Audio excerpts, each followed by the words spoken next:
Carter, I got to tell you, there are a few people in America that I have had more sympathy for. What you have been through is, honestly, it's just shameful. And there are people in government that all of us in this room paid for with our taxes, who targeted you and went after you to destroy you. How close did they get? Well, Governor, they got really far, and unfortunately, it wasn't just about me. Yeah. It was about, they were targeting the candidate for president of the United States, Donald J. Trump. And unfortunately, this whole scam continued throughout his not only through the campaign, but through his transition and throughout the early years of his presidency. And I always bear in mind, as an example of someone, not just impacting myself. I remember those press briefings when Sarah Huckabee Sanders was, getting these crazy questions about these false allegations of things that I did and other people that did. And now they've all been completely proven to be false. So, it had such a negative impact on so many people in the Trump administration, and obviously with the main target of President Trump himself. I mean, you wore a bullseye on your back, and Adam Schiff and Jerry Nadler, and then FBI officials, James Comey, Peter Strzok, Lisa Page. I mean, they were out to get you. Now, let's make sure our audience knows $35 million, 20 government attorneys, and 3 years of investigations, including an impeachment. And what they ultimately discovered, there was no collusion with Russia, and Carter Page did nothing wrong. And in fact, the investigation launched against you was based on something that was made up by government intel officers and government officials. It's got to make you mad because, all these times when they were giving you grief, they clear you. I mean, you're totally exonerated.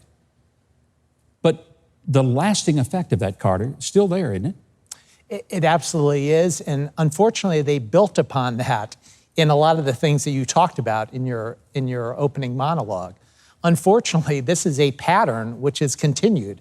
And to me, that's really my main motivation for fighting back, is not only just what it does to myself, but just to try to break this pattern in terms of the extraordinary damage it's done to our country and our president in terms of, trying to block his agenda, unfortunately. And Carter, I know you talk about this in the book. I mean, one of the reasons that the Trump campaign sought you out and wanted you to be a part of the policy team was because of your expertise on energy, which is a field you've been involved in for decades, as well as you understood Russia and relationships with Russia, and that's how they ended up trying to tie you in. But what is it about Russia that the average American does not know but ought to know?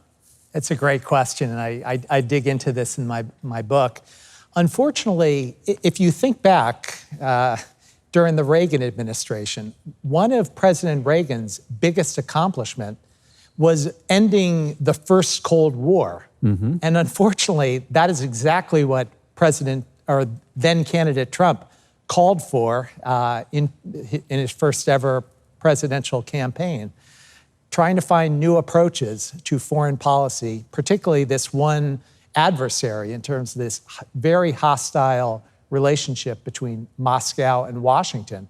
And he put forward some great ideas. And unfortunately, people spin that, just like we've been talking about. They try to find, they make up these stories to confuse the public. And unfortunately, the thing that's particularly challenging about this is it is this Cold War mentality goes back 70 plus years. In the end of the day, a strong leadership, as President Reagan originally talked about, peace through strength. Yeah. And that's exactly how we ended the first Cold War. And I'm confident, and as we've seen in the Middle East, what President Trump has achieved, there are so many things that can be done in the second term. It's truly amazing what's been accomplished, and the press ignores it. We only have a few seconds left, but I want to make sure that everybody understands.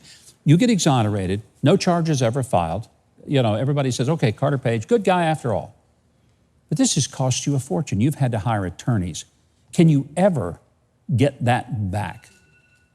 The thing I'm really focused on getting back is our country. Yeah. And unfortunately, like you talked about in the opening monologue, the next 40 days are really crucial in terms of reestablishing that.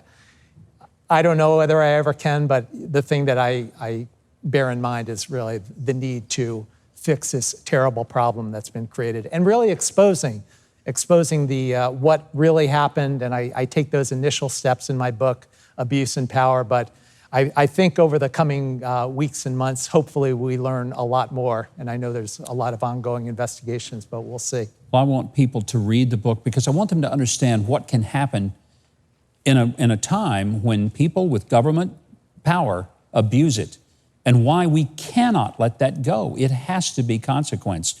And I'm hoping that John Durham and that investigation will do it, Lindsey Graham and the Senate will do it, but it cannot just be swept under the rug and somebody say, oh, well, they didn't really mean it, because they tried to destroy you. And I just thank you so much for having the guts. You served our country in the Navy. You served in intelligence capacities. You deserve better than that, Carter. And our country owes you a big apology. And I want to make sure we take good care of you in the future.